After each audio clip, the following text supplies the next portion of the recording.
Well,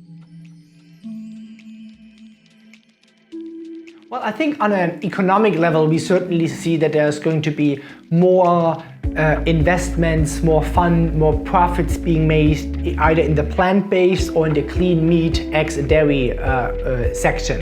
So in developed countries, the profits, margins, and the general money that's being generated with classical animal products is already on the decline. I mean, some countries still try to export their products because they aren't really able to sell them to their own people anymore.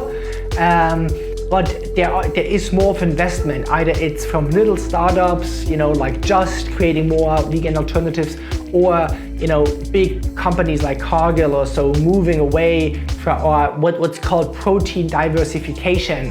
That they're actually shifting their protein from animal-based protein to more plant-based proteins. Well, I think we'll see two kind of shifts. On the one hand, I think there will always be some kind of bad marketing or bad product. I mean, advertisement for cigarettes, it has been around forever and it still goes on, even though everybody knows it's bad. I mean, there's not much of a discussion anymore. But still there's a certain niche, even though it's declining, people still eat it. On the other hand, and this is I think what we also are going to see with food. Then on the other hand, I think many of the companies are actually shifting and producing more healthy products, because most companies are kind of like agnostic, they don't care how they make a profit. So if they can also make more profit by selling healthier products, they're going to do that, whether it's meat companies coming up with meat alternatives, whether it's supermarkets also selling more sustainable products. So I think while I don't think that the bad products will go out of business completely, I think the good ones will take up more and more of the market share. Well, supermarkets and retailers are actually like the perfect ally for our movement, because they can actually be quite agnostic to what kind of products they sell.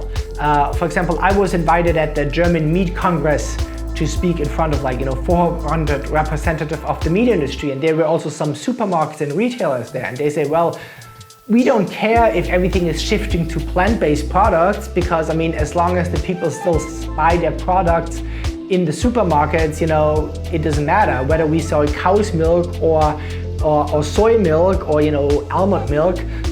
In fact, often the profit margins for the plant-based products are often higher. So if a supermarket sells 1 liter of soy milk, they usually make more profit than when they sell 1 liter of cow's milk. So it's actually in the interests of the retailers and supermarkets to sell more plant-based products.